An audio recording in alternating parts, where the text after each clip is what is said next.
Bismillahirrahmanirrahim. Assalamualaikum warahmatullahi wabarakatuh. Alhamdulillahilladzi arsala rasulahu bil huda wa dinil haqq liyuzhirahu 'alad dini kulli walau karihal musyrikun walau karihal munafiqun. Asyhadu an la ilaha illallah wa asyhadu anna Muhammadar Rasulullah sallallahu alaihi wasallam la nabiyya ba'da amma ba'du. Puji bersyukur syukur marilah kita panjatkan atas kehadiran Allah Subhanahu wa taala yang telah melimpahkan rahmat dan karunia-Nya kepada kita bersama sehingga kita telah dapat untuk menghadiri atau mengikuti acara presentasi kelompok 6 pada hari ini. Salawat beriringkan salam tak bosan-bosannya kita sampaikan kepada arwah junjungan kita, yakni Nabi besar Muhammad sallallahu alaihi wasallam. Yang terhormat Bapak dosen Dr. Asmendri SAG MPD dan Bapak Firman MPD. Baiklah, kami kelompok 6 yang beranggotakan Khairun Nas Al-Mahmudi dengan NIM 20 30 10 30 39 dan Muhammad Andika Putra 20 30 10 30 53 yang akan membahas materi tentang manajemen sarana dan prasarana. Sarana dan prasarana. Sarana pendidikan adalah peralatan dan perlengkapan yang secara langsung dipergunakan dalam menunjang proses pendidikan, khususnya proses belajar mengajar seperti papan tulis, spidol, penghapus, alat tulis, buku, dan media pengajaran. Sedangkan prasarana adalah fasilitas yang secara tidak langsung menunjang jalannya suatu proses pendidikan atau pengajaran di suatu lembaga pendidikan, seperti gedung, ruang kelas, halaman, kebun sekolah, jalan menuju sekolah, dan sebagainya.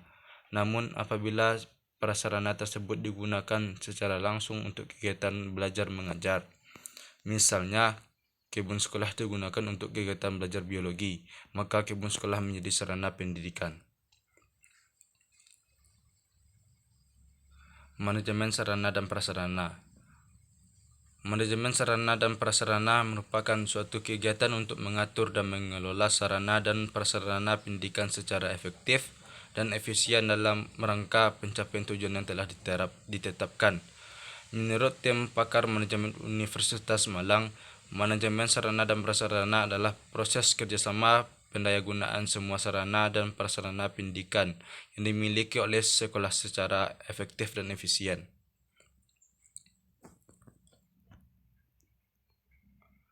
Tujuan manajemen sarana dan prasarana.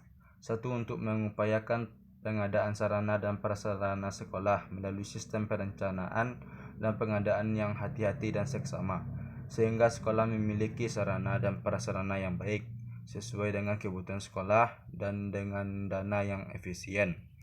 2. Untuk mengupayakan pemakaian sarana dan prasarana sekolah secara tepat dan efisien. 3. Untuk mengupayakan pemeliharaan sarana dan prasarana pendidikan sehingga keadaannya selalu dalam kondisi siap pakai dalam setiap diperlukan oleh semua personil sekolah.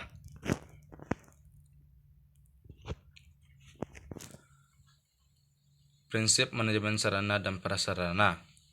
1. Prinsip percapaian tujuan, yaitu sarana dan prasarana pendidikan di sekolah dalam kondisi siap pakai apabila akan didayagunakan oleh personel sekolah dalam rangka pencapaian tujuan proses pembelajaran di sekolah.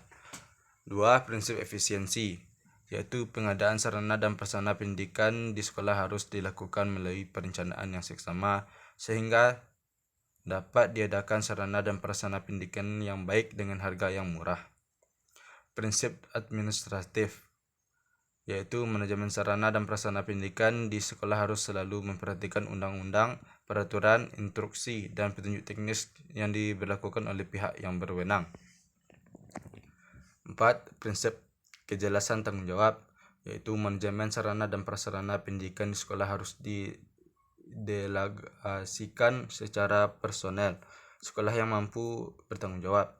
Apabila melibatkan banyak personel sekolah dalam manajemennya, maka perlu adanya deskripsi tugas dan tanggung jawab yang jelas untuk setiap personel sekolah. 5. Prinsip kekohesifan, yaitu bahwa manajemen sarana dan prasarana pendidikan di sekolah itu harus direalisasikan dalam bentuk proses kerja sekolah yang sangat kompak. Proses manajemen sarana dan prasarana. 1. Perencanaan sarana dan prasarana pendidikan. Tahap-tahap perencanaan sarana atau alat pelajaran sebagai berikut. Mengadakan analisis tentang mata pelajaran, apa saja yang membutuhkan sarana dalam menyampaikan pembelajarannya.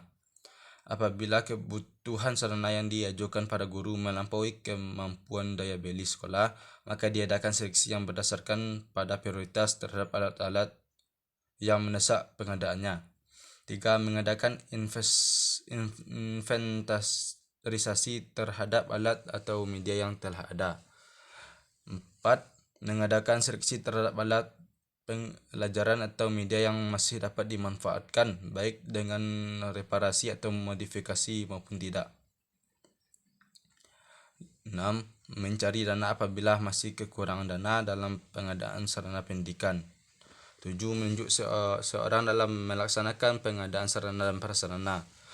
Penunjukan ini sebaiknya berdasarkan pada keahlian, kelincahan berkomunikasi, kejujuran, dan sebagainya. 2. Pengadaan sarana dan prasarana. Pengadaan sarana pendidikan dapat dilakukan dengan cara sebagai berikut.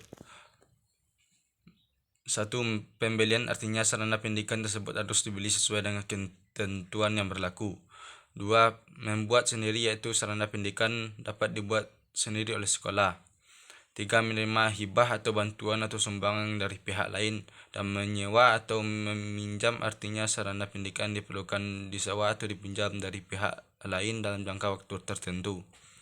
4. Guna susun atau kanibalisme, artinya suatu pengadaan barang dengan menggunakan barang-barang yang sudah tidak bisa dipakai kemudian disusun kembali sehingga menjadi sarana pendidikan atau daur ulang.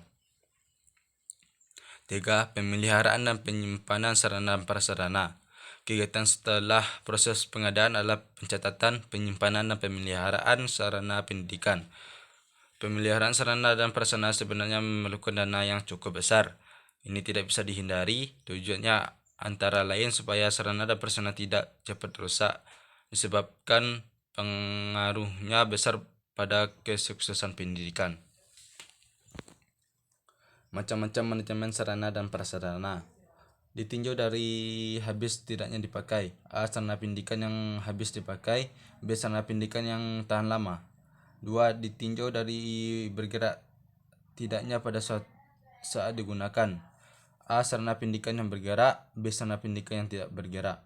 3. Ditinjau dari hubungannya dengan proses belajar mengajar. Ditinjau dari habis tidaknya dipakai. A. Sarana pendidikan yang habis dipakai. Sarana pendidikan yang habis pakai adalah segala bahan atau alat yang apabila digunakan bisa habis dalam waktu yang relatif singkat, seperti kapur tulis, spidol, penghapus, dan sapu, serta beberapa bahan kimia yang digunakan dalam pembelajaran ilmu pengetahuan alam.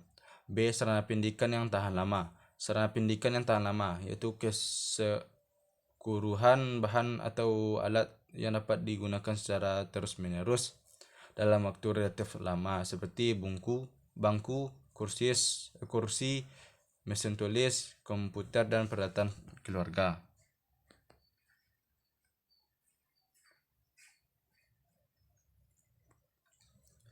Ditinjau dari bergerak tidaknya pada saat digunakan. A. Sarana pendidikan yang bergerak. Sarana pendidikan yang bergerak adalah sarana pendidikan yang bisa digerakkan atau dipindah sesuai dengan kebutuhan pemakaiannya, seperti lemari arsip, bangku, dan kursi yang bisa digerakkan atau dipindahkan ke mana saja. B. Sarana pendidikan tidak bergerak.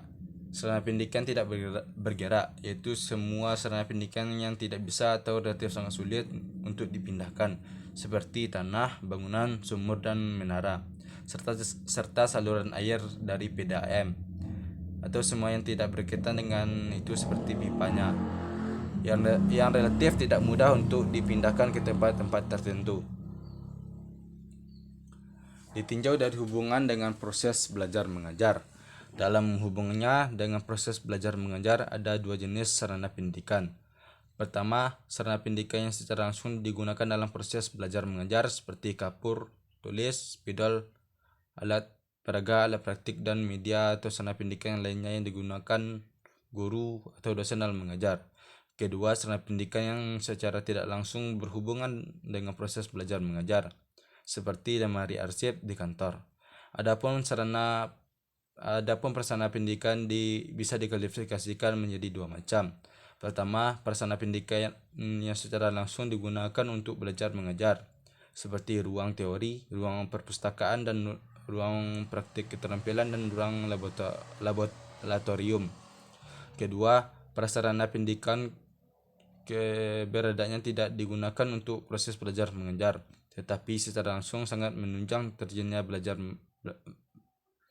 mengajar, seperti ruang kantor, kantin, masjid atau musola, tanah, jalan menuju lembaga, kamar kecil, ruang usaha, kesehatan, ruang guru, ruang kepala sekolah, dan tempat parkir kendaraan.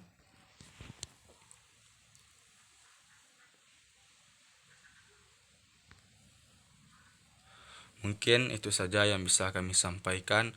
Apabila ada kesalahan dalam pengucapan atau dalam penulisan, kami mohon maaf. Semoga teman-teman bisa memahaminya. Kami ucapkan terima kasih. Assalamualaikum warahmatullahi wabarakatuh.